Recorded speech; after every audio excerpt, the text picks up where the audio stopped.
저는 가천대길병원 종양내과에서 암 환우분들 진료하고 있는 안희경 교수입니다. 오늘 이렇게 영상을 통해서 인사드리게 되었는데요. 무엇보다도 이 자리를 준비해 주신 혈액암협회에 먼저 감사드리고 오늘 저희 온라인 토크 콘서트 통해서 환우분들의 투병 생활에 도움이 되는 유익한 정보와 또 희망을 전해드리는 시간이 되었으면 좋겠습니다.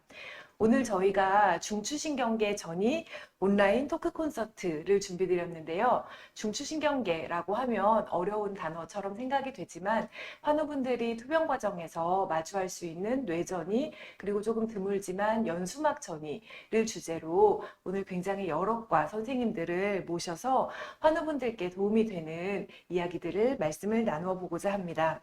먼저 오늘 함께 해주실 세 분 교수님들을 제가 소개해 드리겠습니다. 저희 가천대 길병원에서 저희와 함께 이제 뇌전이, 연수막전이 환자분들을 진료하시는 신경외과, 방사선 종양학과, 그리고 종양내과 교수님을 모셨는데요. 먼저 저희 교수님들 환우분들께 간단한 자기소개와 인사 말씀 부탁드리겠습니다. 이기택 교수님부터 먼저 부탁드릴게요. 네, 안녕하세요. 저는 가천대 길병원 신경외과에서 뇌종양 환자를 진료하고 있는 이기택입니다. 반갑습니다. 저는 가천대 길병원 방사선 종양학과 김현주입니다. 만나 뵙게 돼서 반갑습니다. 안녕하십니까. 저는 가천대 길병원 종양내과에서 근무하는 김영생입니다. 네. 오늘 저희가 정말 다양한 과 교수님들을 모셨습니다. 이 뇌전이나 연수막 전이가 의사 한 명의 결정으로 결정돼서 치료를 진행할 수 있는 부분이 아니라 저희가 치료하기 어려운 병이다 보니 다양한 무기를 통해서 여러 명이 협의해서 접근하는 게 굉장히 중요하거든요. 그래서 오늘 이렇게 여러 선생님들을 한 자리에 모셨는데요. 저희가 먼저 간단하게 각 교수님들이 담당하시는 무기가 무엇이 있는지 어떤 치료 방법이 있는지 강의를 간단하게 드리고 그다음에 우리 환우분들이 많이 물어보시는 그런 질문들을 말씀드리고 그 다음에는 또 실제로 환우분들께서 미리 전달해 주신 질문들로 한번 이야기를 해보겠습니다. 네, 먼저 저희 첫 번째 강의는요, 저희 병원 종양내과 김영생 교수님께서 우리 중추신경계 전이의 증상, 어떤 증상이 있고 또 어떨 때 환우분들께서 이 뇌전이나 연수막 전이를 의심해야 되는지, 그리고 또 이렇게 의심이 되는 경우에 어떻게 진단할 수 있는지에 대해서 강의를 해주시겠습니다. 그럼 김영생 교수님 부탁드립니다.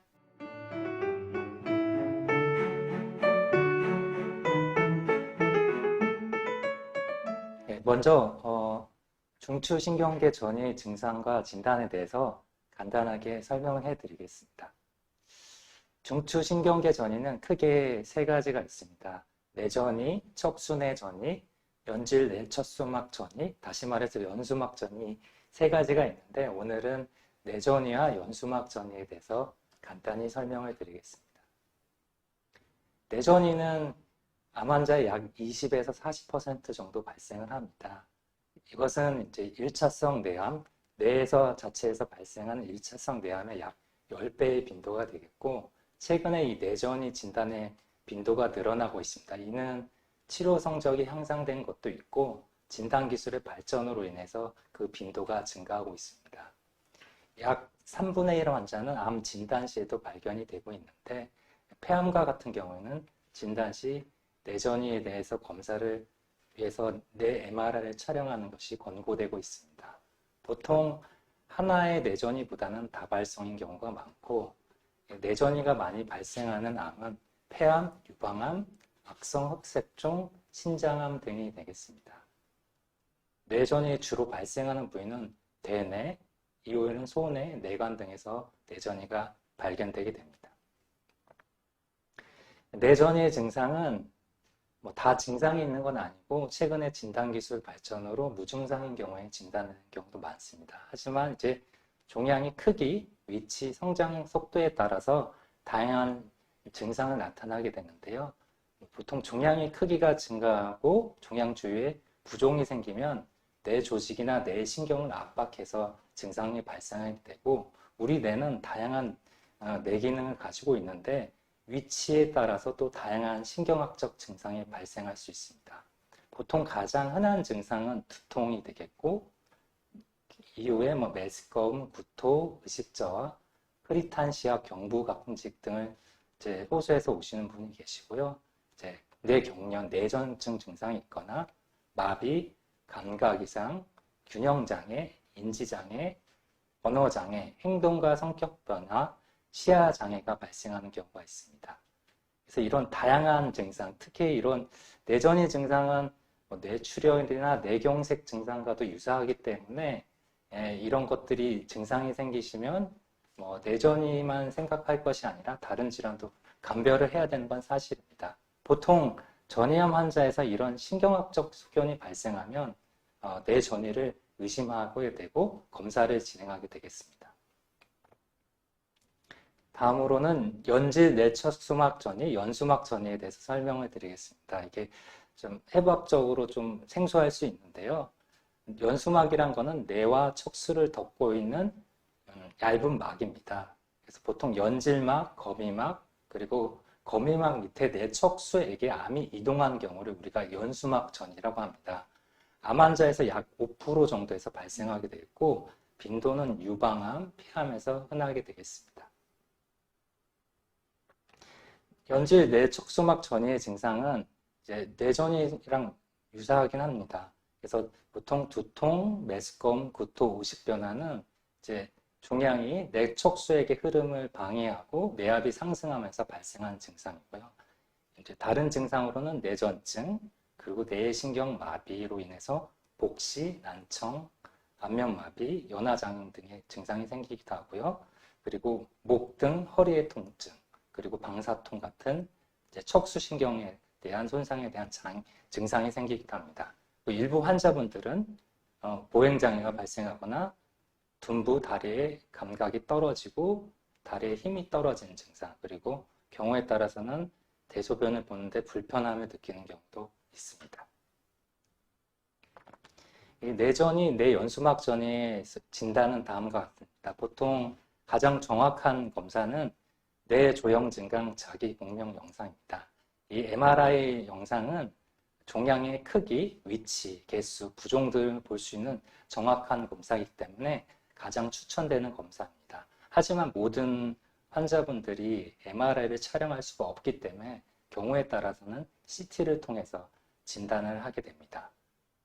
보통 암에 걸린 적이 없이 뇌전이가 진단되는 경우가 있습니다. 이럴 때는 원발 부위를 찾기 위해서 추가 검사를 시행하게 됩니다. 이런 추가 검사로는 흉부, 복부, 골반 CT, 폐 CT 등의 검사를 하게 되고 일부 정말 진단이 모호한 경우에는 뇌 조직 검사까지 시행하거나 요새는 유전자 분석을 통해서 표적 치료를 한다든가 이런 이제 치료 방법을 고려하기 위해서 뇌 조직 검사를 시행하는 경우도 있습니다.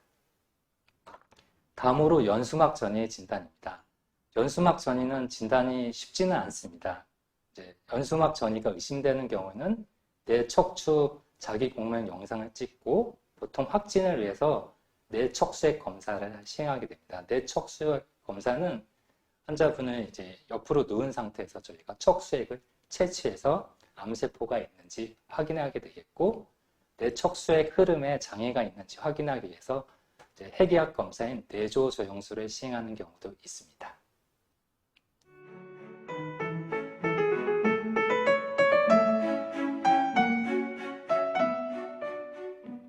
네, 뇌전이암의 수술적 치료에 대해서 말씀드리겠습니다. 이제 뇌전이암은 뇌가 아닌 몸 어딘가에서 암이 생겨서 그게 뇌로 퍼진 거를 이제 뇌전이암이라고 하는데요. 그래서 폐암에서 피를 타고 핏줄기를 타고 이제 뇌암으로 이렇게 뇌로 전이되는 경우를 폐암에 있는 것을 1차 종양, 원발 종양이라고 저희가 얘기를 하고요. 뇌로 갔으니까 이제 그걸 2차 종양, 전이 종양이라고 합니다. 일반적으로 이렇게 전이된 경우를 이제 사기암이라고 하는데 뭐 흔히들 말기암이라고도 표현을 합니다. 그래서 원발 종양이 뇌로 전이되는데 가장 흔히 되는 곳이 이제 폐, 유방에서 많이 되고요. 흑색종이 또 뇌전이를 잘 일으키는 종양으로 되어 있습니다. 앞에서 말씀드렸듯이 위치에 따라서 여러 가지 증상이 생기게 되고요. 똑같은 운동 또는 감각이라고 하더라도 위치에 따라서 얼굴, 팔, 다리 이렇게 증상이 나타나게 됩니다. 뇌는 다른 데 있는 몸에 비해서 혈관이 특별한 구조물이 하나 있는데요. 혈관 뇌 장벽이라고 하는 구조물이 있습니다. 그래서 일반적으로 약물이 뇌 안으로 잘 들어가지 못하게 되어 있기 때문에 뇌를 통해서 약물 치료하는 것이 뇌혈관을 통해서 약물이 전달되는 것에 굉장히 장애가 많이 있습니다. 사람 머릿속에는 뇌척수액이라고 하는 맑은 수돗물 같은 물이 있는데요. 대부분 이제 뇌 한복판에 있는 뇌실이라고 하는 곳에 생겨서 이 물이 이렇게 흘러다닙니다. 쭉 따라서 흘러서 척추로도 내려가고 뇌의 외부로 이렇게 나오게 됩니다. 뇌의 외부에 바깥쪽으로 나와서 흡수가 되거든요. 그러니까 암세포가 만약에 이 자리에 들어가게 되면 이 물 따라 흘러가게 되죠. 이게 뇌 연수전이라고 하는 겁니다. 그래서 아까 말씀드린 대로 뇌혈관에는 장벽이 있어서 약물이 잘 들어가지 못하기 때문에 아예 이 뇌실이라고 하는 곳에다 관을 넣어서 약물을 이쪽으로 주입을 하면 이 물 따라 약이 같이 흘러가게 되거든요. 그런 치료 방법이 있습니다. 이것을 오마야관 삽입이라고 하는 수술 방법으로 하게 됩니다. 사실 전이암에 대한 치료는 이건 미국의 그 국립암 네트워크에서 만든 치료 지침서인데요. 이런 식으로 딱 정해져 있습니다. 하지만 이렇게 딱 정해진 길대로 항상 치료가 되는 것은 아니거든요. 굉장히 복잡하게 돼 있기는 한데, 그래서 뇌전이암은 왜 수술하느냐? 일단은 목적이 수술을 해서 완치가 될 수가 있으면 좋은데 그런 경우는 굉장히 적고요. 대부분은 증상을 완화해서 삶의 질을 좀 좋게 만드는 방법으로 하는 것이 대부분입니다. 그런 목적으로 수술을 하고요. 그 외에 약물 치료나 방사선 치료 같은 다른 치료에 도움이 되는 경우에 수술을 하게 됩니다. 수술을 할 때 아까 보여드린 그런 치료 지침서가 있는데 그 지침서대로 하게 되면 굉장히 간단한 것처럼 보이긴 하지만 원발암의 종류, 원발암의 치료 상태, 폐암인데 폐암이 지금 어느 정도인지, 환자의 나이, 환자의 현재 상태, 증상 상태, 그다음에 전이암의 개수, 전이암의 위치, 그리고 지금 환자가 얼마나 더 살 수 있는지, 그런 여명, 이런 것들을 모두 고려하고 수술을 결정하게 됩니다. 수술하는 방법은 머리뼈를 제거하고 그 안에 종양을 떼는 개두술 및 종양 제거술, 그 다음에 종양의 조직만 조금 떼게 하는 조직 생검, 그다음 조금 전에 말씀드린 뇌 안에 관을 집어넣는 오마야관 삽입술, 이게 직접 칼을 대고 수술하는 방법이고요. 그 다음에 방사선 가지고 이제 꼭 칼로 종양을 도려내듯이 종양 부위에만 방사선을 쪼이는 그런 치료 방법이 있습니다. 이것을 방사선 수술이라고 합니다. 일반적으로 암 수술의 원칙은 이게 이제 위인데요. 위에 이렇게 암이 있으면 이 암 주위 일부를 포함해서 크게 제거를 하거든요. 이런 거를 근치적 절제술이라고 합니다. 아주 뿌리째 뽑는다는 뜻이거든요. 근데 뇌에는 암이 이렇게 있으면 이런 식으로 수술하면 뇌를 뭐 다 잘라내야 되고 그렇게 되면 의미가 없습니다. 아까 말씀드린 대로 수술은 잘했다고 하지만 환자는 뭐 깨어나지 못하거나 말을 못하거나 팔다리를 못 쓰거나 그런 일이 생기기 때문에 가능한 한 종양만 제거하는 그걸 최대 안전 제거라고 합니다. 그래서 머리뼈를 떼고 눈에 보이는 종양을 수술 후에 환자의 증상이 더 나빠지지 않게끔 하면서 제거하는 그런 식으로 수술을 하게 됩니다.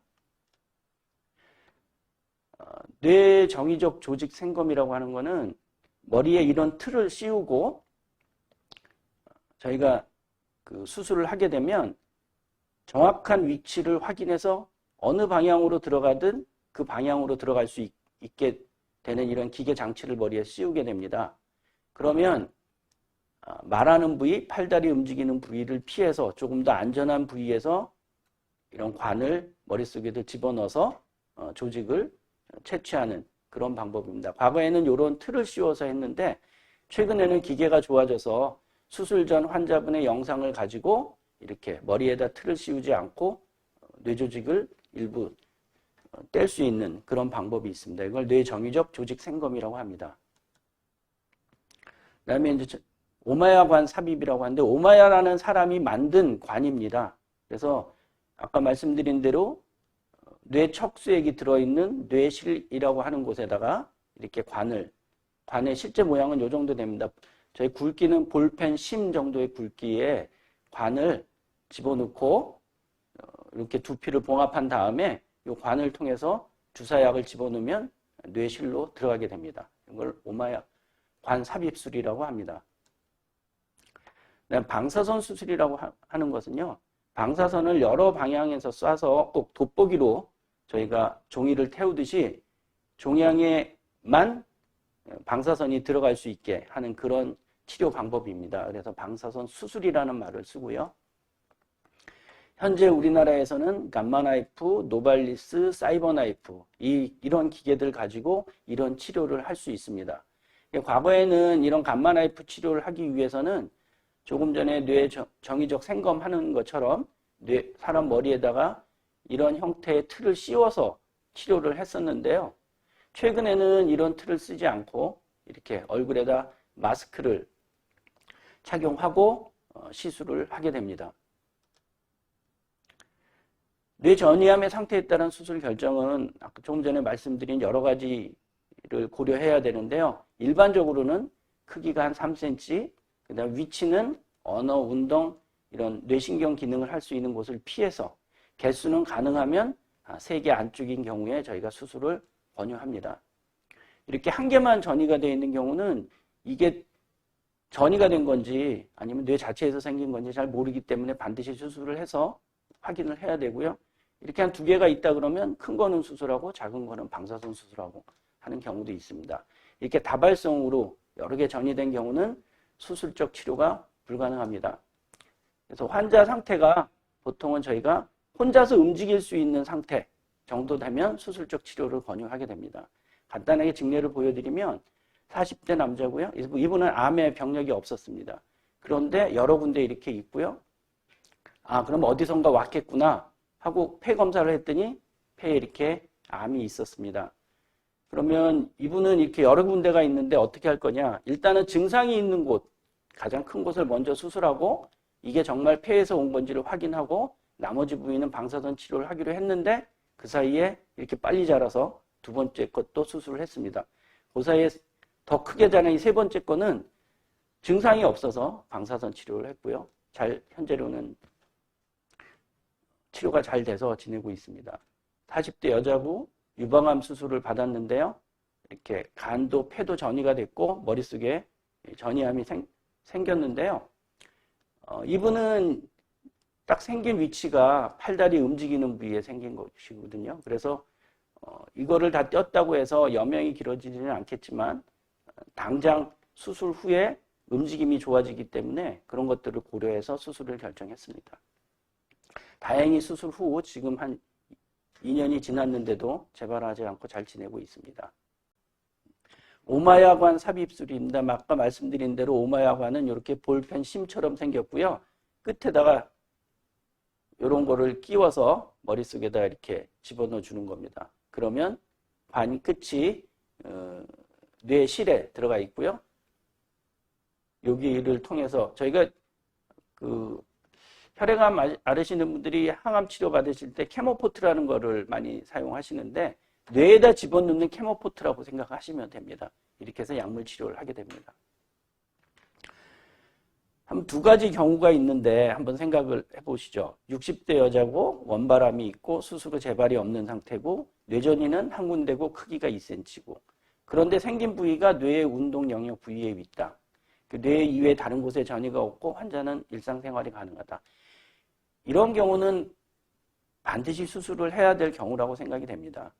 하지만 똑같은 원바람이 유방암이고 전이가 여러 군데 있고 수술이 가능한 부위에 있다고 하지만 다른 부위에 같이 전이가 있고 일상생활이 불가능하다. 하다면 수술적 치료로 큰 도움을 줄 수가 없거든요. 그럼 똑같은 치료라고 하더라도 이런 경우에는 수술보다는 방사선 치료가 더 환자한테 도움이 될 수 있다고 생각이 됩니다. 따라서 뇌전이암은 아까 처음에 보여드렸듯이 그런 치료의 기준이 있기는 하지만 실제 환자한테 적용할 때는 여러 가지 환자의 다양한 상태를 고려해서 판단해야 되기 때문에 일률적으로 수술을 한다, 안 한다를 결정하는 게 아니라 환자의 여러 가지 상황을 고려해서 판단하는 것이 맞다고 생각이 됩니다.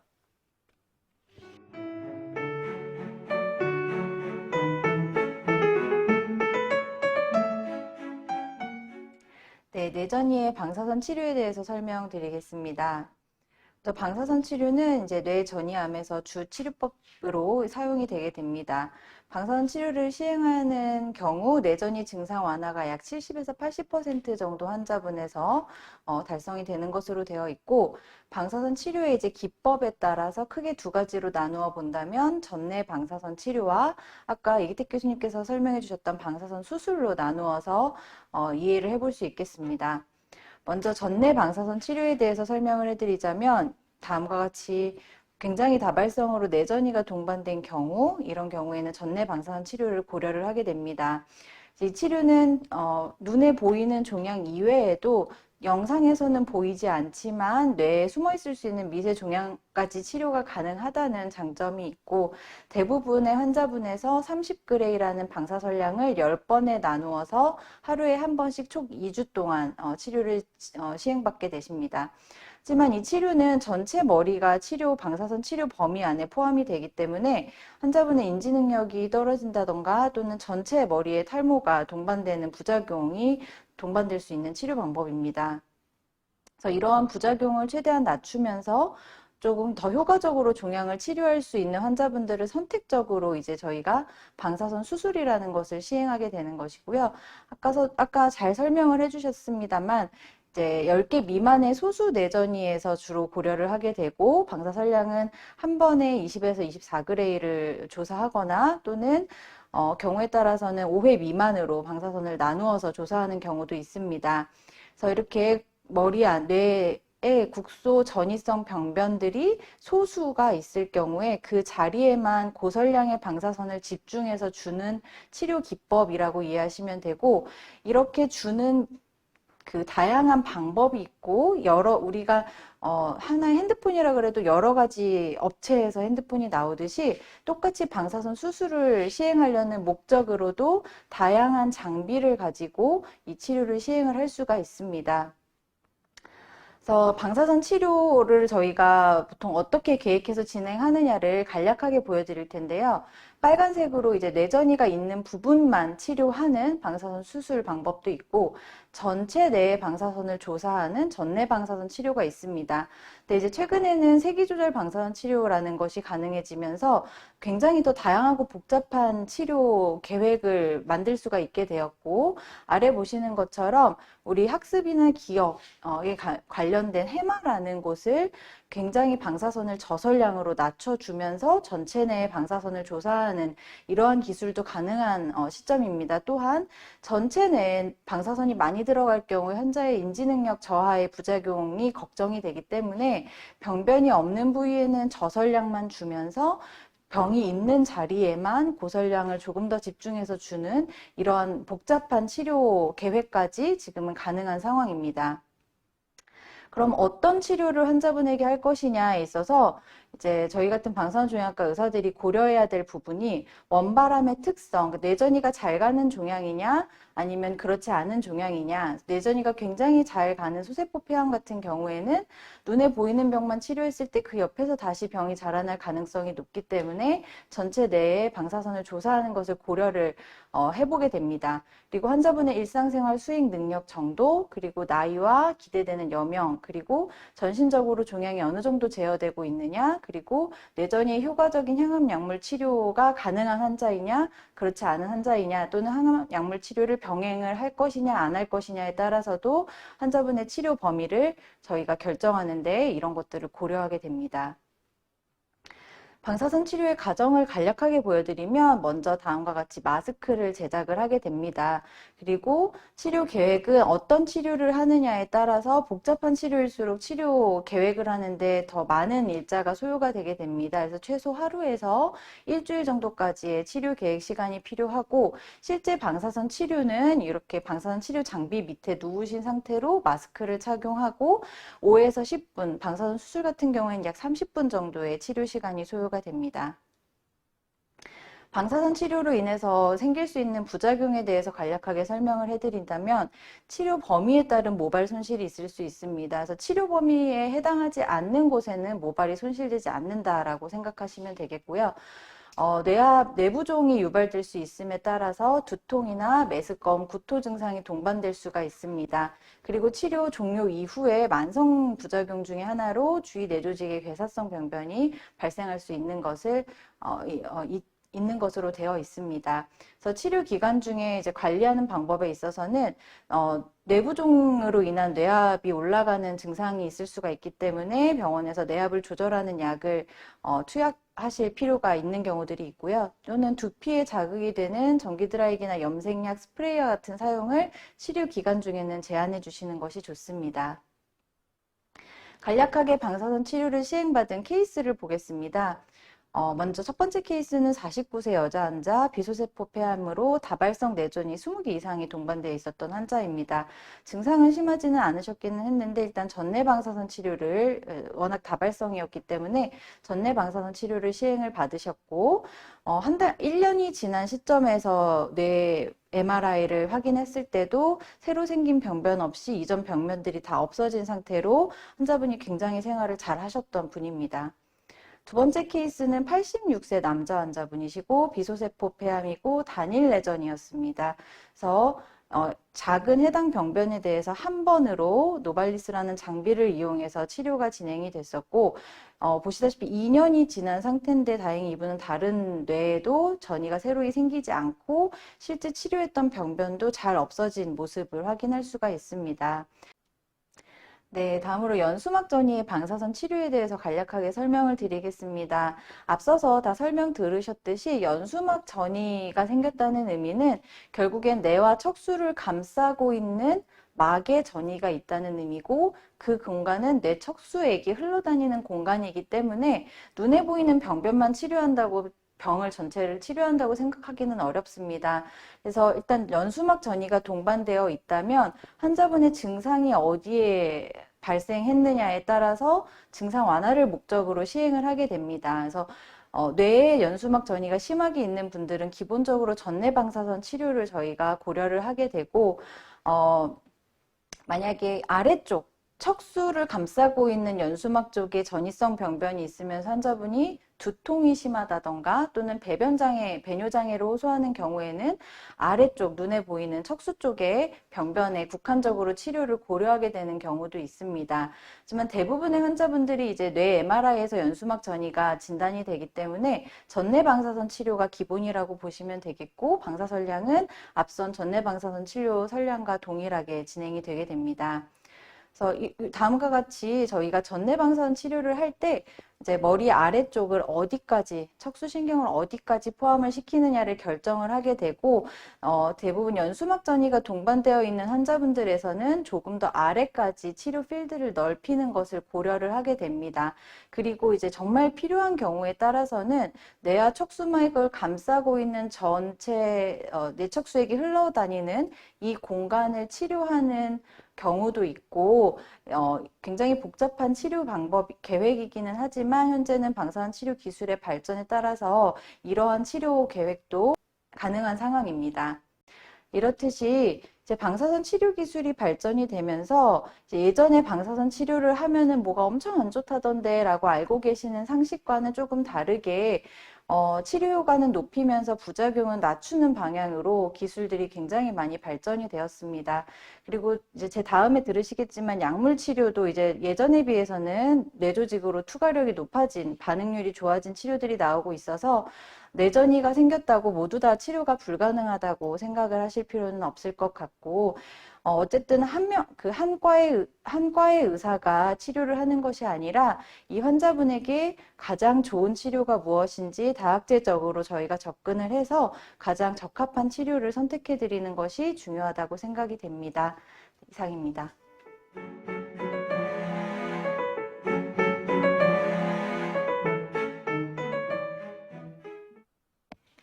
우리가 암 치료를 할 때는 우리가 사용할 수 있는 치료가 세 가지 종류가 있습니다. 수술, 방사선 치료, 그리고 약물 치료입니다. 앞에서 수술과 방사선 치료에 대해서 설명을 잘 들으셨고요. 약물 치료에 대해서 제가 간단하게 폐암과 유방암, 뇌전이를 중심으로 말씀을 드리려고 합니다. 사실 뇌전이는 약물 치료가 그렇게 잘 듣지가 않습니다. 아까 다른 교수님 강의에서도 들으셨지만 뇌는 우리 몸에서 굉장히 중요한 장기잖아요. 우리 몸의 사령탑이기 때문에 우리 몸은 이렇게 중요한 뇌를 보호하기 위해서 우리가 섭취한 여러 가지 성분들이 혈액을 타고 돌아다닐 때 뇌로 함부로 들어가지 못하도록 강한 높은 담장이 둘러쳐져 있습니다. 그걸 우리가 혈뇌장벽이라고 이야기를 하는데요. 이 혈관에서 이제 피로 투입된 여러 가지 약물 성분들이 뇌로 스며들어가야 되는데 이 혈관 내피세포들이 굉장히 탄탄하게 달라붙어 있어서 약물들이 쉽게 뇌로 통과해서 들어가기가 어렵습니다. 그러다 보니까 항암제가 투여가 돼도 뇌로는 잘 들어가기가 어려워서 오랫동안 뇌전이나 연수막 전이에는 수술과 방사선 치료가 항암 치료보다 훨씬 더 중요한 치료였습니다. 그렇지만 최근에 좋은 약들이 많이 개발되면서 이런 단점을 극복하고 뇌로 잘 스며들어가서 좋은 효과를 보이는 약들이 몇 가지가 있는데요. 그 중에 가장 대표적인 것이 비소세포 폐암 중에서 EGFR 돌연변이 양성 폐암에 사용하는 표적 치료제들입니다. EGFR 억제제들인데요. 개발된 순서에 따라서 1세대, 2세대, 3세대 약제들이 있습니다. 이런 알약으로 그냥 하루 매일매일 시간 맞춰서 알약을 드시기만 하면 되는 약들이거든요.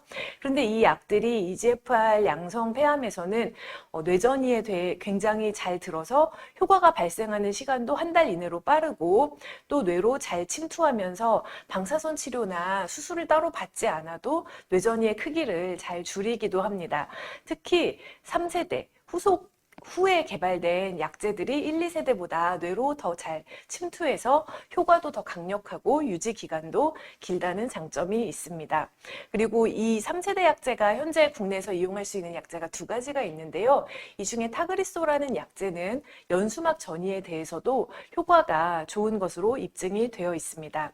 따라서 비소세포 폐암 그중에 EGFR 돌연변이 양성 폐암으로 진단받았고 이런 EGFR 억제제 표적 치료제 대상이 된다면 뇌전이가 있더라도 뇌전이의 개수라든지 증상을 고려해서 방사선 치료나 수술 없이 약물 치료만 먼저 시행하는 경우가 있을 수 있습니다. 그렇지만 이게 무조건 그렇다라는 건 아니고요. 환자분의 여러 가지 증상이라든지 뇌전이 개수, 위치 이런 것들을 다 고려해서 내리는 결정이라는 점을 꼭 기억하셨으면 좋겠습니다.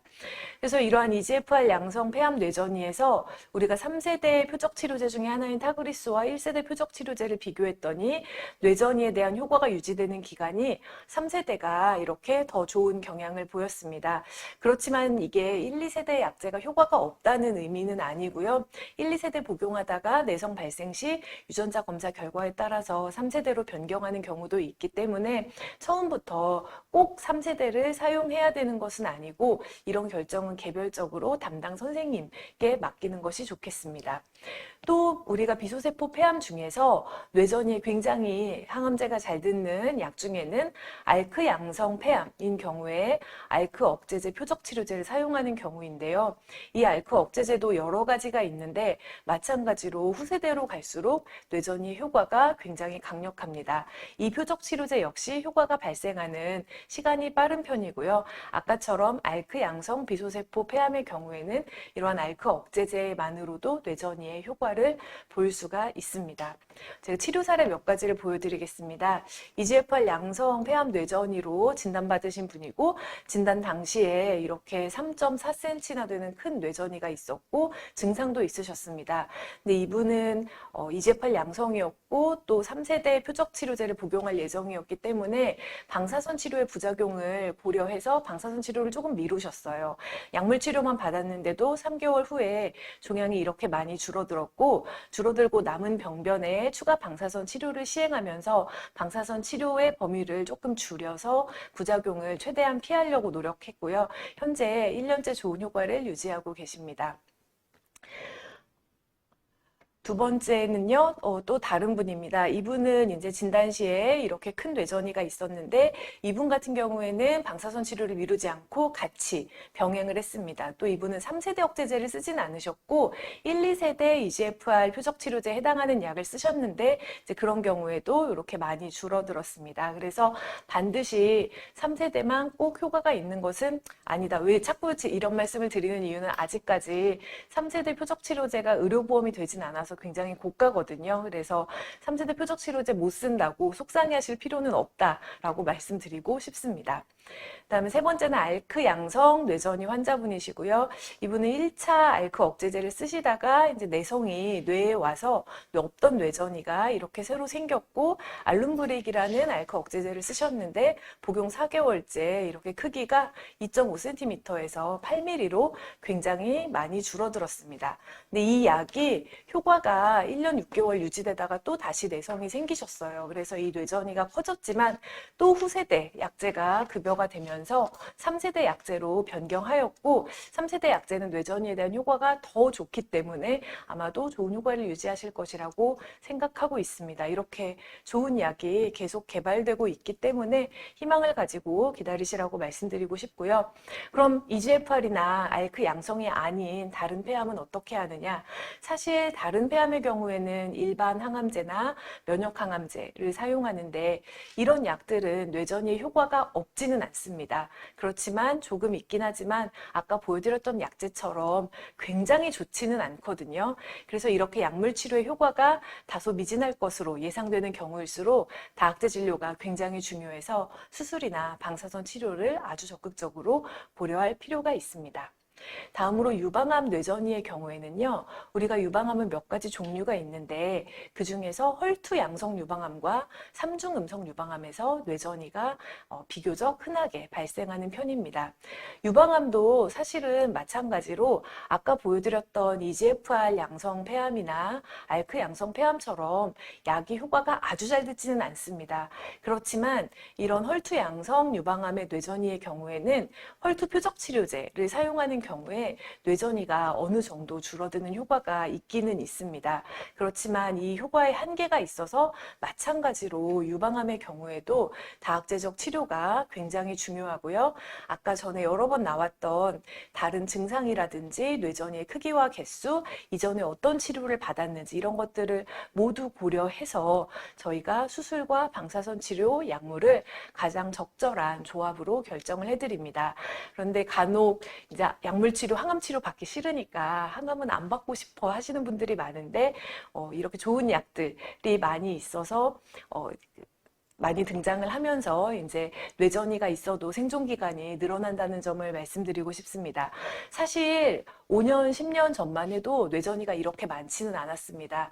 그런데 왜 뇌전이가 많아졌냐면 물론 좋은 MRI도 있고 그렇기도 하지만 방사선 치료 테크닉도 더 발달하고 수술의 테크닉도 더 발달하고 또 무엇보다 항암제가 굉장히 많이 발달하면서 전이암이 된 다음에 굉장히 오래 사시거든요, 요즘에는. 그래서 오래 사시다 보니 뇌전이가 발생하는 경우가 많습니다. 또 반대로 우리가 예전에는 뇌전이가 생겼다라고 하면 정말 6개월, 1년도 못 사시고 금방 돌아가는 것으로 생각을 했지만 요즘에는 좋은 항암제가 많아서 뇌전이가 있는 상태로도 오랫동안 사시는 경우가 많습니다. 그래서 효과가 좋은 항암제 종류가 많을수록 뇌전이의 예후도 좋기 때문에 항암 치료도 적극적으로 함께 받으셨으면 좋겠습니다. 보여드리는 분은 헐투 양성 유방암이고 뇌전이로 치료받으신 분인데요. 처음에 3기로 진단받고 선행항암하고 수술 받았는데 10개월 후에 잘 걷지 못하고 의사소통이 어려운 증상으로 오셨습니다.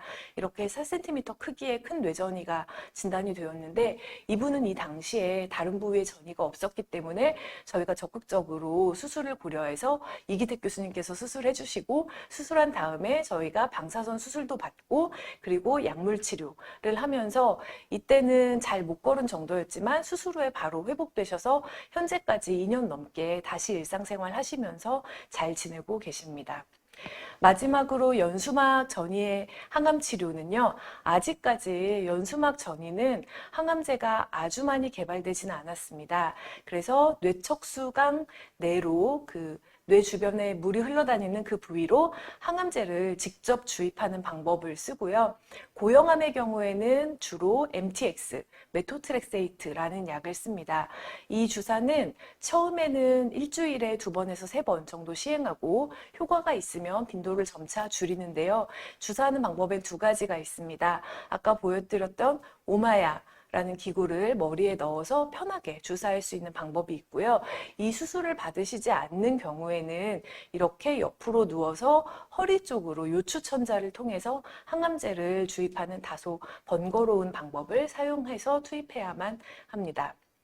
연수막 전이의 경우에는 일반적으로 뇌전이보다 예후가 더 나쁘긴 하지만 유방암의 경우에는 치료받으시면서 또 증상이 많이 좋아지시는 분들이 많이 있습니다. 이분은 호르몬 수용체 양성 유방암 4기로 항암 치료를 받던 중에 갑자기 어지럼증으로 잘 못 걸으셨는데 MRI에서 연수막 전이가 의심되었고 뇌척수액 검사를 시행했더니 연수막 전이가 진단이 되었습니다. 그래서 오마야를 삽입한 이후에 항암제를 뇌척수강내로 주입하는 치료를 받으시면서 잘 못 걷는 정도였는데 금방 호전이 되셨고요.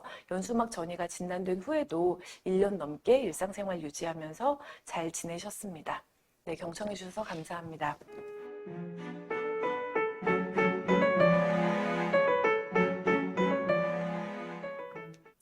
네, 오늘 유익한 강의 잘 들었습니다. 그럼 저희가 이제 지금부터는 환자분들께서 많이 궁금해하시는 내용을 가지고 교수님들께 직접 질문을 드리고 대답을 들어보는 시간을 가지려고 합니다. 먼저 진료실에서 환자분들께서 많이 물어보시는 질문 몇 가지를 미리 준비해 보았습니다. 이렇게 뇌전이와 연수막 전이가 첫 번째는요, 어떤 암에서 많이 생기나요? 김영생 교수님. 네.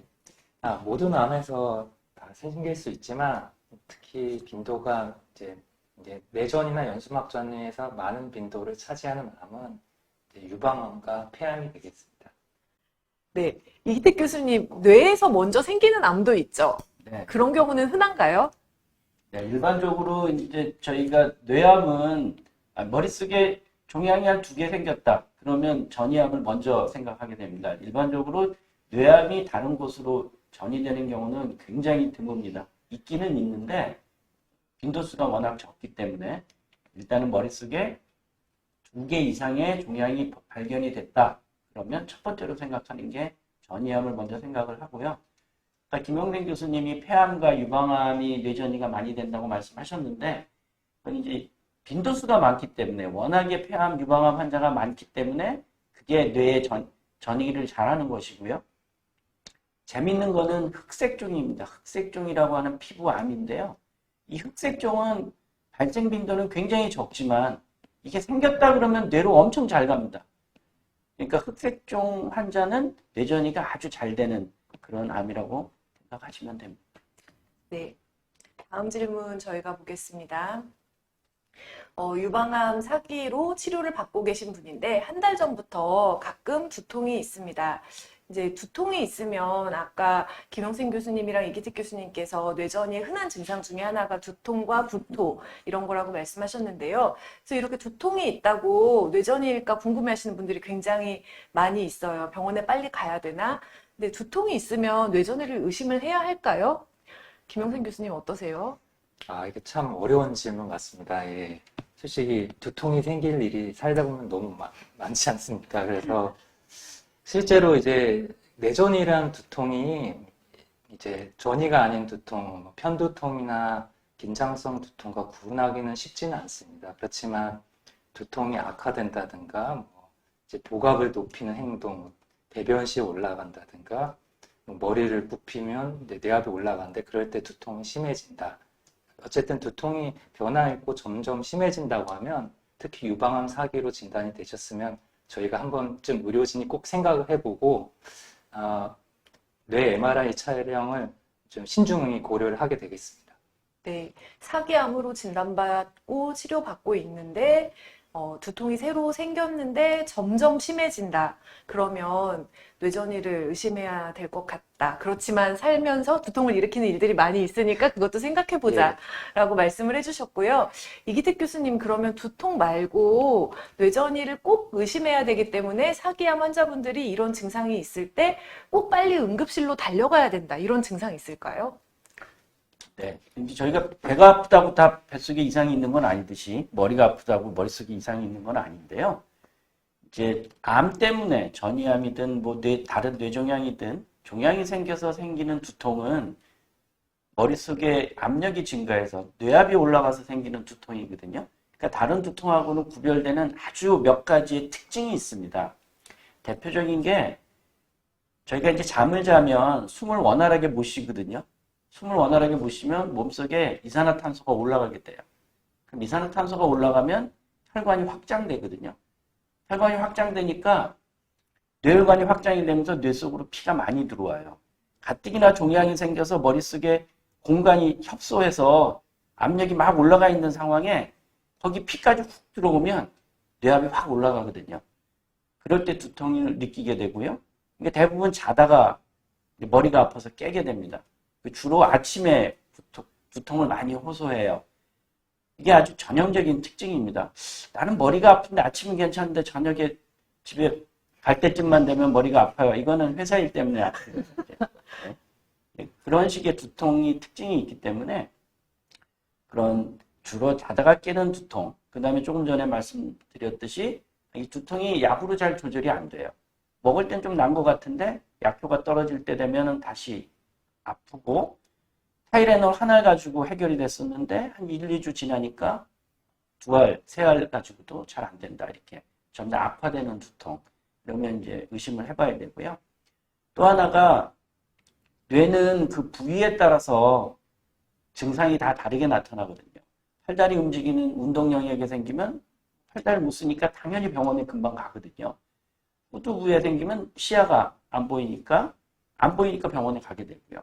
그러니까 이런 특징적인 증상이 생기면 병원에 금방 가시는데 대부분 애매한 경우가 있어요. 이제 전두엽이나 그다음에 두정엽이라는 곳에 생기면 거기는 이제 아주 특징적인 증상이 안 생기니까 잘 모르죠.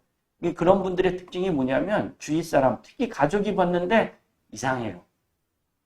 성격도 화도 안 내던 사람이 화를 잘 내는 것 같고 나갔는데 요즘 이상하게 길도 잘 못 찾는 것 같고 평소에 기억력 되게 좋았던 사람인 것 같은데 좀 떨어진 것 같고 계산 잘하던 사람인데 계산 잘 못하는 것 같고 그러니까 주위에서 봤을 때 야, 치매 걸린 나이는 아닌데 꼭 치매처럼 행동을 하네. 성격도 이상하네. 그것이 가장 흔한 대표적인 증상이라고 생각하면 됩니다.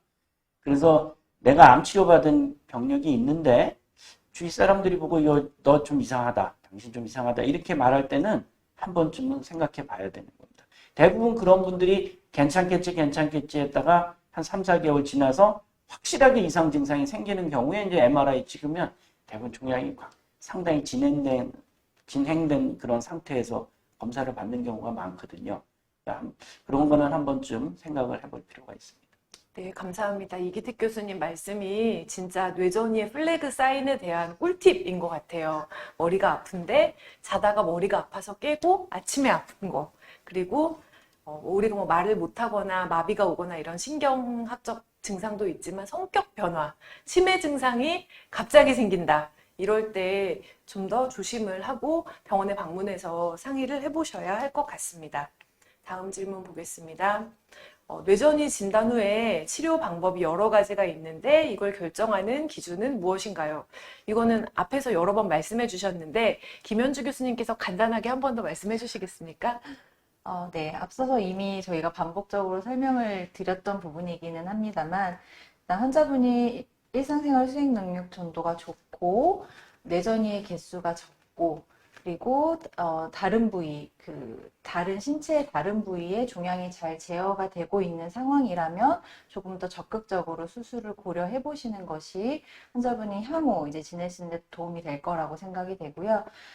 그리고 이제 방사선 치료는 앞서도 나왔듯이 이제 자발성으로 있는 경우라던가 수술까지 적극적으로 고려하기가 전신 마취가 굉장히 부담스러운 환자분이라던가 그런 경우에 고려를 해볼 수가 있겠고 무엇보다도 저는 항암제는 방사선 치료한다고 항암제를 안 할 수 있다고 생각은 전혀 안 하기 때문에 전신적으로 종양을 제어를 하지 않는 상황에서 머리만 열심히 치료를 해봐야 어차피 다시 혈액을 타고 종양세포들이 머리로 다시 공급이 되거든요. 그런 분들은 치료해놓고 뒤돌아서면은 다시 머리에 병변들이 생겨 있거나 진행이 되는 경우가 굉장히 많습니다. 그래서 나는 머리는 치료했으니까 머리는 이제 괜찮을 거야 라고 생각하시고 약물 치료 안 해도 괜찮겠지라고 스스로 결정하실 부분은 아니라고 생각이 되고 반드시 나에게 도움이 될 수 있는 항암약제가 있다면 뇌전이가 동반되어 있을 때도 고려가 되어야 된다고 생각을 합니다. 네, 감사합니다. 이거 정말 혼자 결정할 수 없는 부분이거든요. 그래서 의사 한 명이 혼자 결정하기 굉장히 어려운 문제이기 때문에 이렇게 여러 선생님과 함께 결정을 받으셔야 하겠습니다. 네, 많이들 물어보시는 질문 중에 하나인데요. 뇌전이로 진단받고 전뇌방사선 치료, 머리 전체에 하는 방사선 치료를 권유받았는데 감마나이프 굉장히 많이 알고 계시거든요. 그래서 감마나이프를 받고 싶은데 나는 왜 감마나이프를 안 해주냐 이런 분들이 많이 계세요. 그리고 또 요즘에 방사선 치료 중에 양성자 치료나 중입자 치료 같은 새로 개발된 좋은 방사선 치료를 받고 싶다. 이런 분들도 많이 계신데요. 이런 때 어떻게 말씀을 드리는 게 좋을까요? 먼저 이기택 교수님 감마나이프 하시고 수술도 하시지만 감마나이프도 해주시니까 네, 이제 가천대 길병원에는 감마나이프라는 기계는 없고 이제 노발리스라고 하는 기계가 있는데요. 이제 감마나이프가 방사선 수술의 대명사처럼 이렇게 돼 있습니다. 네. 아까도 말씀드렸지만 방사선 수술하고 방사선 치료의 큰 차이점은 뭐냐면 방사선 수술은 종양에만 방사선을 쏘는 거고 주위 뇌 조직에는 최대한 적은 용량의 방사선을 쏘게 되는 거고요. 방사선 치료는 전내 방사선 치료는 말 그대로 뇌 전체에다가 방사선을 쏘는 거니까 치료 방법이 다른 겁니다. 치료 방법이 다른 거는 치료해야 될 상황이 서로 다르다고 보시면 됩니다. 그래서 전이된 종양의 개수가 굉장히 많아서 하나하나 다 치료하기는 어려운 상황. 내지는 보이는 것 외에도 다른 부위에도 종양이 가 있을 거라고 판단된 경우에는 전내 방사선 치료를 저희가 더 권유하고요.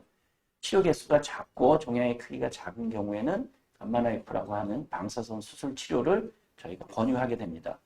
그러니까 환자분이 뭘 받겠다고 해서 사실은 치료를 결정하는 게 아니라 환자의 지금 뇌 상태, 뇌의 전이 상태를 보고 거기에 맞춰서 방사선 치료 방법을 결정하는 것이 옳다고 생각이 됩니다.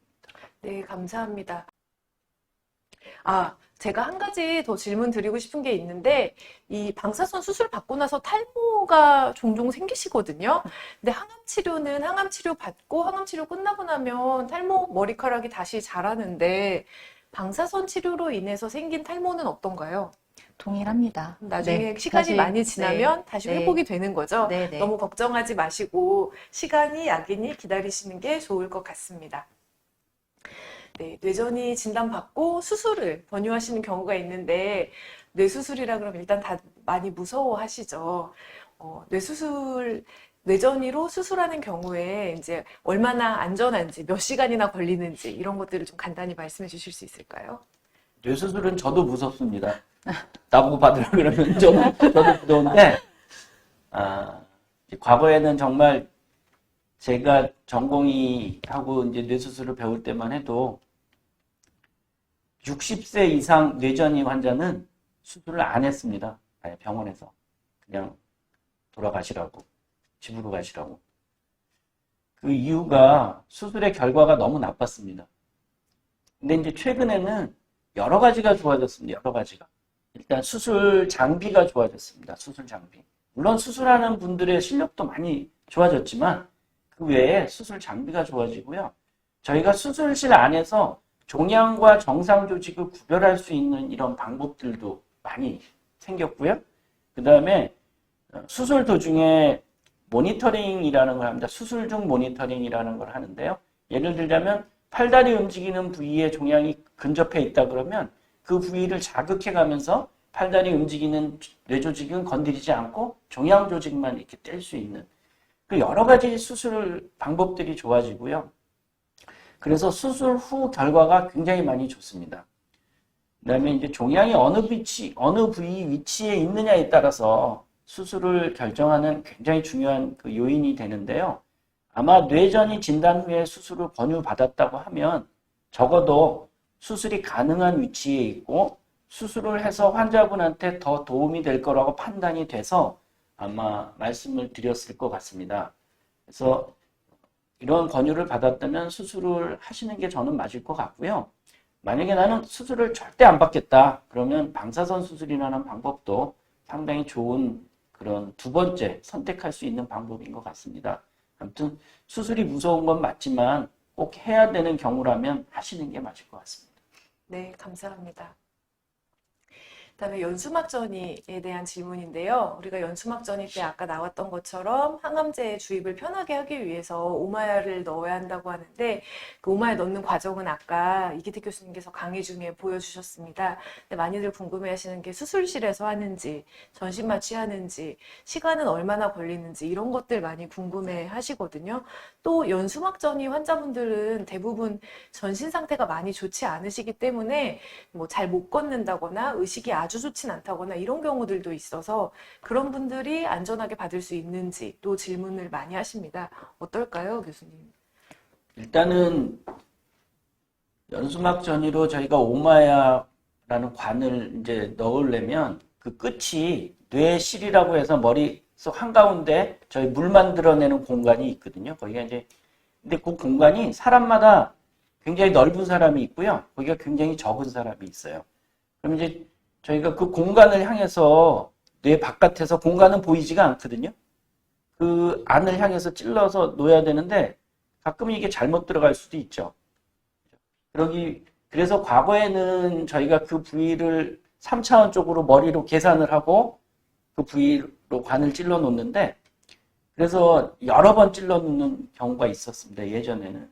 근데 이제 최근에는 수술 전 환자분 MRI나 CT를 가지고 수술실에 들어가서 그 뇌실이라고 하는 곳을 저희가 입력을 시켜서 컴퓨터로 입력을 시키면 그 부위로 정확하게 찔러 놓을 수가 있어요. 한 번에. 그래서 예전보다는 수술하는 과정이 굉장히 정확해졌고 그러다 보니까 그런 과정을 하려면 환자분 머리를 고정을 시켜야 돼요. 그래서 국소 마취로 할 수는 있지만 가능하면 저 같은 경우는 전신 마취를 합니다. 왜냐하면 국소 마취를 하게 되면 머리뼈에다가 구멍을 내야 되는데 그런 과정들을 본인이 다 느끼게 되고 하는 굉장히 불안해 하시는 경우가 많고 그러다 보면 자꾸 또 움직일 수 있고 그래서 전신 마취로 하는 게 저는 특별한 경우를 제외한다면 환자분 상태가 아주 나빠서 전신 마취를 할 수 없는 경우를 제외한다면 전신 마취를 하는 게 좋고 그런 여러 가지 좀 진일보된 장비를 사용하기 때문에 과거보다는 굉장히 정확하게 수술을 할 수가 있습니다. 몇 분 걸리냐고 물어보면 뭐라고 해야 될까요, 교수님? 그게 실제 시행하는 시간은 구멍을 내고 관을 놓는 요 시간은 한 15분에서 30분 정도 걸립니다. 그런데 들어가면 이제 전신 마취를 해야 되잖아요. 마취하는 과정. 그 다음에 아까 말씀드린 대로 그 컴퓨터로 수술 전 CT나 MRI를 환자분한테 적용하는 이제 저희 자동차 운전할 때 내비게이션 쓰잖아요. 길 찾아가는 내비게이션. 수술할 때 뇌수술 내비게이션이라는 게 있어요. 뇌수술 항법 장치라고 하는데 그 뇌수술 내비게이션을 환자한테 세팅하는 시간. 그 다음에 수술이 다 끝나고 환자가 깨는 시간. 이런 걸 다 하면 실제 수술 시간은 한 30분에서 1시간 안쪽으로 하는데 환자는 수술실 들어갔다 나오는 시간이 4시간 걸리니까 가족들이 볼 때는 4시간 수술한 게 되죠. 네, 가족들이 기다리는 시간은 긴데 그렇죠. 실제 시술 시간은 굉장히 짧네요. 또 시술도 전신 마취가 꼭 필요하진 않지만 무서움 때문에 전신 마취를 해야 되겠네요. 제가 생각해봐도. 그렇기도 하고 좀 네. 안전하게 아까 말씀드린 그런 내비게이션이라는 걸 세팅을 하려면 전신 마취를 하는 게 좋습니다. 네, 자세한 설명 감사합니다. 이 오마야 어떻게 넣는지 설명 듣기 정말 쉽지 않거든요. 오늘 너무 좋은 정보를 주셔서 감사합니다. 이 연수막 전이 진단받고 방사선 치료하고 약물 치료하고 했는데도 뇌압이 조절되지 않아서 계속 힘들어하시는 분한테 저희가 VP 션트라고도 부르는 뇌실 복강내 션트를 하는 경우도 있는데 이것도 신경외과에서 해주시죠? 뇌실 복강내 션트라고 하는 것은 말 그대로 계속 말씀드렸던 뇌실, 뇌척수액이 생기는 뇌실하고 우리 뱃속에는 복강이죠. 빈 공간이 있거든요. 이제 머릿속에서 물이 잘 돌지가 않으면 이 물이 생성되고 돌고 흡수되고 이런 과정을 거쳐야 보통 하루에 우리 머릿속에 수돗물 같이 그런 맑은 물이 한 500에서 700cc 정도 생성이 됩니다. 매일. 그러면 생긴 물이 공간을 돌고 연수막 따라서 이렇게 돌고요. 그리고 그게 흡수가 돼야 항상 일정한 양이 있는 건데 연수막 전이가 되면 그 막을 막아버리기 때문에 흡수와의 장애가 생깁니다. 매일 일정한 양이 생기긴 하는데 흡수가 안 되니까 매일 조금씩 늘어나니까 머릿속에 물이 자꾸 늘어나죠. 그걸 수두증이라고 하는데 머릿속에 물이 늘어나니까 한정된 공간 속에 물주머니가 자꾸 커지니까 뇌압이 올라가게 되죠. 환자가 나빠집니다. 그럴 때는 오마야 관을 통해서 물을 계속 뽑아주게 되든지 그거보다도 잘 안 될 때는 아예 그 오마야 관처럼 관을 집어넣은 상태에서 관을 연장을 해요. 길게. 연장을 해서 살 밑으로 터널을 파서 뱃속에는 복강이 있잖아요. 공간이. 그 안에 복수라고 또 뱃속에도 물이 있어요. 그쪽으로 놓주면 복수랑 같이 섞여서 흡수가 됩니다. 그래서 일반적으로 수두증 환자들한테 많이 쓰는 치료 방법이긴 한데 이게 뇌 연수막 전이 환자는 거꾸로 생각하면 아니 그럼 머릿속에 지금 암세포가 돌아다니고 있는데 그걸 뱃속에다 놓으면 그 암세포가 뱃속으로 들어가는 거잖아요. 그래서 일반적으로 저희가 하지는 않고 이제 뭐 생이 얼마 남지 않으신 분들이 도저히 뇌압 조절이 안 되고 이것 때문에 삶의 질이 굉장히 떨어져 있는 경우에는 간혹 아주 제한된 상황에서 뇌실 복강내 션트라고 하는 그런 수술을 하긴 합니다. 네, 감사합니다.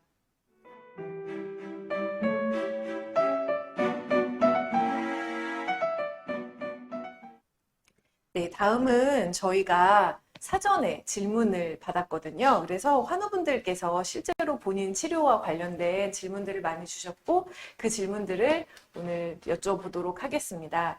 우리 폐암 3기 환자분이시고 수술 후에 1년 반 동안 추적 검사를 하다가 갑작스런 인지 능력 저하, 아까 이기택 교수님 말씀하신 것처럼 갑자기 치매 증상 비슷한 증상이 생기신 것 같아요. 뇌전이 진단을 받으셨고 감마나이프 시술 대기 중인데 고정식과 마스크식의 차이를 물어보셨습니다. 네. 고정식은 이제 감마나이프가 처음 만들어져서 판매될 때 아까 말씀드린 대로 정확하게 그 부위에만 종양 부위에만 방사선을 쏘기 위해서 머리에다가 틀을 씌워야 됩니다. 그걸 이제 프레임이라고 저희 얘기하는데 틀을 씌우는데 이 틀을 씌울 때 네 군데에다가 나사못을 박아서 틀을 고정을 시키거든요. 이것도 사실은 환자분이 굉장히 좀 두렵고 그다음에 할 때 통증이 좀 많이 있는데요. 최근에 개발된 감마나이프 기계는 이제 그런 머리에 틀을 씌우지 않고 마스크라는 거를 장착을 해서 머리를 고정시킵니다. 그러니까 우리는 고정식 감마나이프를 한다 그러면 옛날 거 쓰고 있는 거고요. 우리는 마스크식 감마나이프를 한다 그러면 가장 최근에 나온 기계를 쓰는 겁니다. 최신 기계를 사용하고 있는 곳은 마스크식이군요. 네. 네, 다음 질문입니다. 직장암으로 치료받던 중에 좌측 편마비 증상으로 뇌전이를 진단받으셨고요. 감마나이프 시술을 받으실 예정입니다. 뇌전이로 인해서 좌측 편마비가 생겼는데 이제 감마나이프라는 방사선 수술을 받을 예정이긴 하지만 이 증상 자체가 앞으로 좋아지지 않을 것이다 라고 들으셨다고 하는데요. 이렇게 뇌전이로 인한 증상이 방사선 치료나 수술 후에 좋아지거나 편마비가 왔다가 마비가 풀리거나 이런 경우가 있을까요?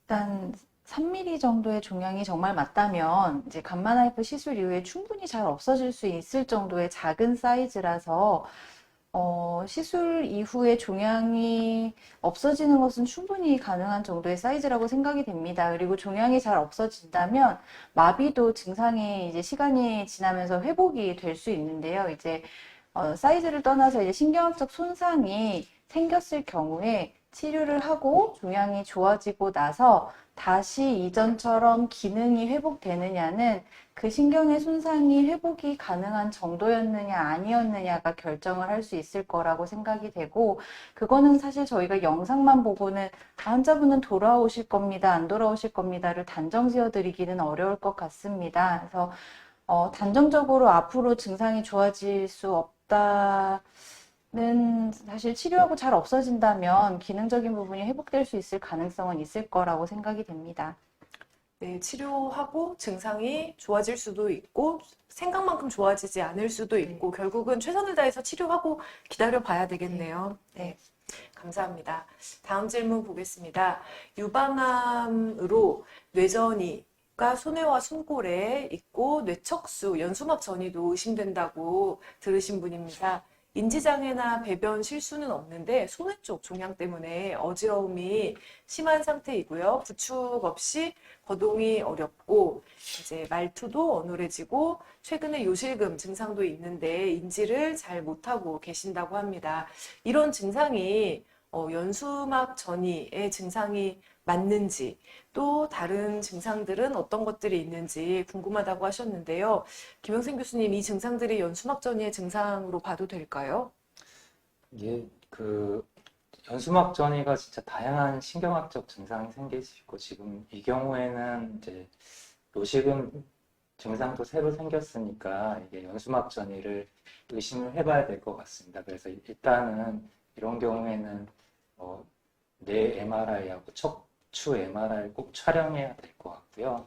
거기서 연수막 전이가 많이 맞다고 하면 저희가 뇌척수액 검사도 해야 될 것으로 생각이 됩니다. 그래서 두통뿐만 아니라 정말 저희가 여러 가지 신경학적 증상이 혼합해서 나타나는 경우도 있고, 또 이분 같은 경우에는 뼈전이도 있었기 때문에 뼈전으로 인해서 척수 압박이 있었는지도 저희가 꼭 확인을 해볼 필요가 있을 것 같습니다. 네, 사실 의심해야 될 상황들이 다양한 상황이 있는데 그중에 하나가 연수막 전이는 될 수 있을 것 같고 진단은 받아보셔야 할 것 같다고 말씀해 주셨는데요.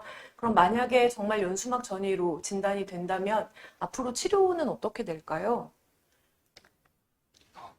유방암을 담당해 주시는 선생님과 상의가 필요할 것 같은데요. 일단은 뇌척수액 전이가 확인이 되면 저희가 일단은 이게 뇌압이 높은 건지 확인해 보고 저희가 스테로이드 같은 약을 써서 뇌압을 떨어뜨리기도 하고, 척수액을 뽑아서 검사 및 그리고 척수압이 높으면 척수액을 빼는 것 자체도 또 치료 효과를 발휘할 수가 있고요.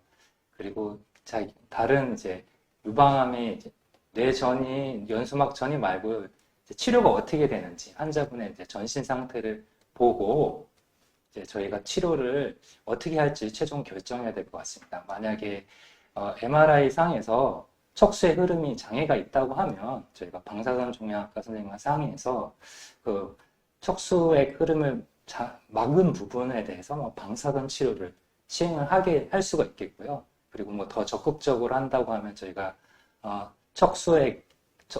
척수강 내에다가 항암제를 사용할 수가 있습니다. 그리고 척수강 내 항암 치료에 있어서 이제 척수 천자를 통해서 반복적으로 시행하는 의사뿐만 아니라 환자분도 많이 불편하기 때문에 저희가 이제 이런 경우는 오마야 카테터를 삽입해서 치료를 하는 걸 더 권유를 하고, 오마야 카테터가 치료를 하는 의사뿐만 아니라 검사 자체도 더 용이하고요. 저희가 척수 항암 치료를 하면서 이게 효과가 있는지를 이제 척수액을 뽑아보면서 또 확인을 하게 되고요. 특히 그리고 척수 천자를 통해서 하는 거는 또 뇌로 뇌실까지 또 항암제가 도달이 잘 되지 않을 수 있다는 의견이 있습니다. 그래서 오마이 카테터를 통해서 항암 치료를 하는 걸 더 권유하고 있습니다.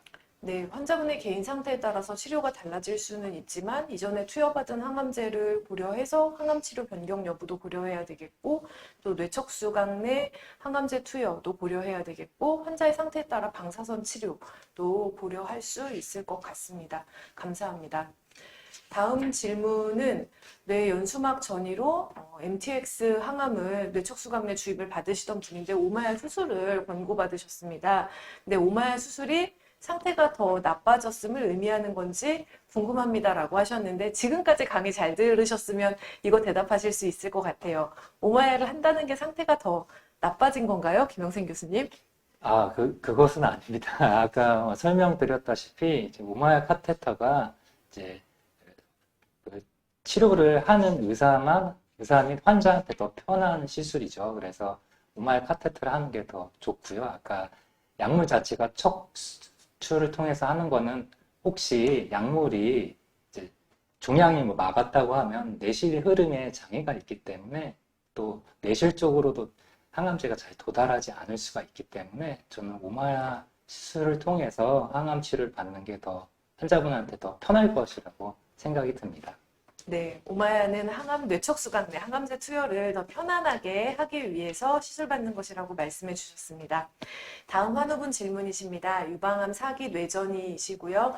최근에 급격하게 상태가 악화되어서 부축 없이 거동이 어려우신 상태인데 CT 결과 암이 커진 게 아니라 방사선 치료 부위가 부었을 가능성이 있어서 수술을 통해서 확인해 보겠다라고 이야기를 들으셨다고 합니다.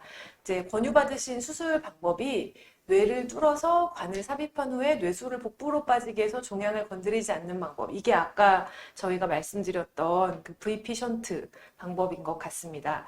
두 번째는 커진 종양으로 인해서 물기를 막고 있으니 종양을 제거하는 방법. 을 들으셨고요.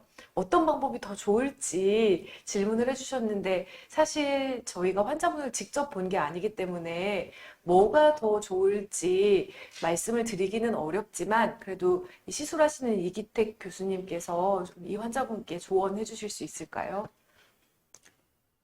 두 가지가 근본적으로 다른 치료 방법입니다. 이제 두 가지 둘 다 결과로는 환자가 조금 편안해질 수 있는 길인 거는 맞거든요. 하나는 원인이 되는 종양을 제거하자는 거고 또 하나는 원인이 되는 종양을 제거할 때 힘드니까 어렵고 더 나빠질 가능성이 있으니까 그 원인은 그대로 두고 일단은 뇌 속에 있는 물을 바깥으로 물기를 빼주면 뇌 안의 압력이 확 줄어들거든요. 그러니까 종양이 어느 정도 커져도 견딜 수가 있습니다.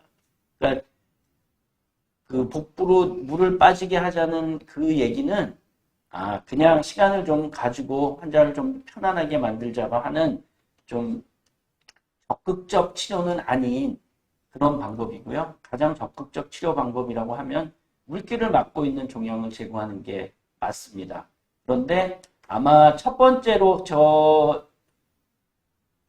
그런 복부로 빠지게 하는 그런 방법을 첫 번째로 말씀드린 이유는 크게 두 가지일 겁니다. 하나는 물기를 막고 있는 종양이 수술이 불가능하거나 수술을 했을 때 도움을 못 주는 형태, 종양을 다 띄었다고 하더라도 환자가 더 좋아질 수 없는 상황인 경우, 또 하나는 다른 전신 상태가 나빠서 그냥 물길만 빼줘도 환자가 편안하게 어느 정도는 잘 지낼 수 있겠다, 삶의 질을 유지할 수 있겠다라고 판단했을 때 두 가지인 경우라고 생각이 됩니다. 요것만 봐서는.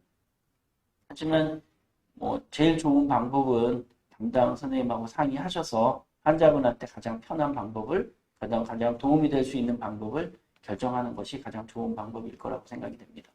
네, 자세한 설명 감사합니다. 질문하신 환우분께 도움이 되었으면 좋겠습니다.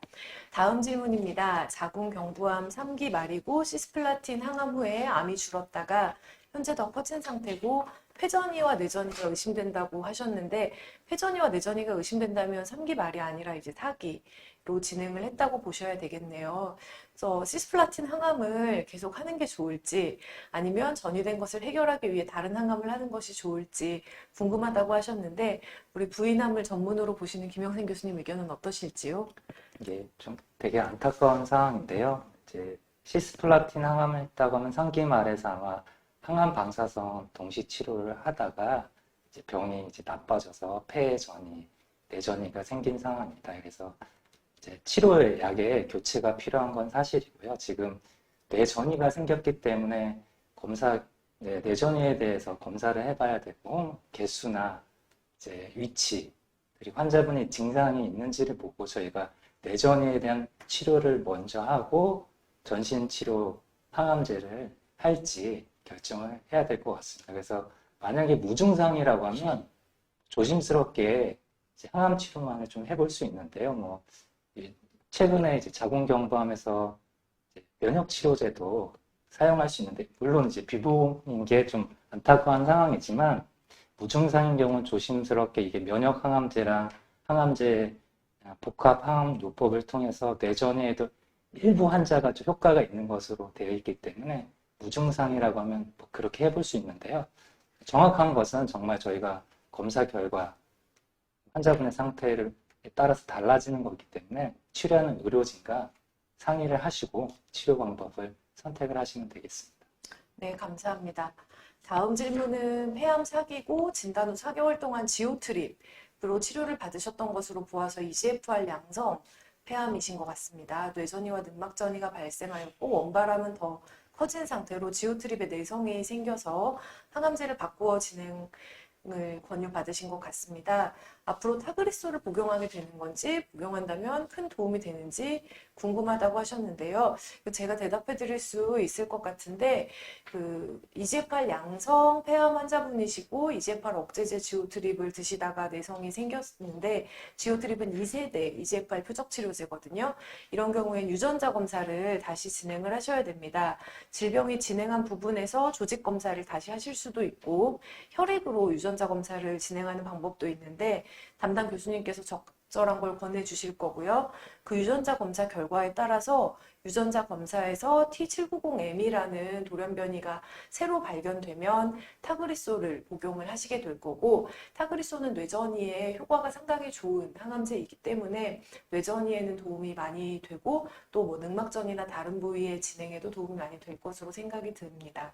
그렇지만 만약에 T790M 돌연변이가 음성이라면 타그리소가 잘 효과가 없기 때문에 일반 세포독성 항암제로 변경해서 치료받으실 것 같습니다. 다음 질문입니다. 페트와 조직 검사 결과 머리부터 허벅지까지 암이 퍼진 상태라고 하셨고 뇌전이, 림프절전이, 폐전이, 허벅지 근육전이 진단받았다고 하셨습니다. 뇌전이 부위에 방사선 치료 10회 하셨고 말씀은 또렷해졌으나 선망 증세처럼 소리를 지르고 계시고요. 원발암이 어딘지 찾을 수 없는 상태라고 하는데 어떤 치료를 받을 수 있을까요? 김영생 교수님 혹시 의견 좀 주실 수 있을까요? 상당히 이제 난감한 상황인데요. 이제 정상적으로 조직 검사 여러 가지 검사를 했지만 원발암이 진단이 안 되는 경우가 있습니다. 이게 어떤 검사상의 문제점이 전혀 아니고요. 이런 경우가 있기 때문에 저희가 이런 경우는 원발 부위 불명암이라고 진단하게 되겠습니다. 조직 검사를 했어도 저희가 조직이 상당히 분화도가 안 좋아서 말하자면 이게 성씨로 따지면 무슨 성인지도 알 수 없는 그런 상황인 거거든요. 그래서 원발 부위 불명암으로 진단을 할 수가 있습니다. 약 5% 정도가 전체 암에 해당이 되고요. 원발 부위 불명암이. 근데 이제 치료는 이제 원발 부위 불명암에 대해서 이제 뇌전이나 방사선 치료를 마쳤기 때문에 이제 전신 항암 치료를 하냐 마냐의 문제인데요. 전신 항암 치료 원발 부위 불명암은 상당히 좀 예후가 안 좋은 것으로 되어 있습니다. 일부 항암제 잘 듣는 원발 부위 불명암이 있는데요. 지금 내용을 보시면 아직 선망 증세가 있고 전신 상태가 상당히 안 좋은 것으로 생각이 되는데요. 치료하는 의료진이 환자분의 상태가 좀 안정화되고 좀 전신 상태가 양호하다고 생각이 되면 원발 부위 불명암에 대한 항암 치료를 좀 시도해 볼 수는 있을 것 같습니다. 네, 감사합니다. 네, 이거 여기까지 사전에 질문해 주신 질문을 전부 다 마쳤습니다. 오늘 너무 저도 새로 배운 내용들이 굉장히 많은 것 같습니다. 오늘 이 귀한 시간이 많은 환우분들과 환우분들 가족분께 큰 도움이 되었으면 좋겠습니다. 네, 오늘 귀한 시간 내서 함께 참여해 주시고 또 많은 정보 나누어 주신 교수님들께 정말 감사드리고요. 날씨가 점점 추워지는데 우리 환우 여러분들 건강 잘 챙기시고 저희는 다음에 또 좋은 기회로 인사드리겠습니다. 감사합니다.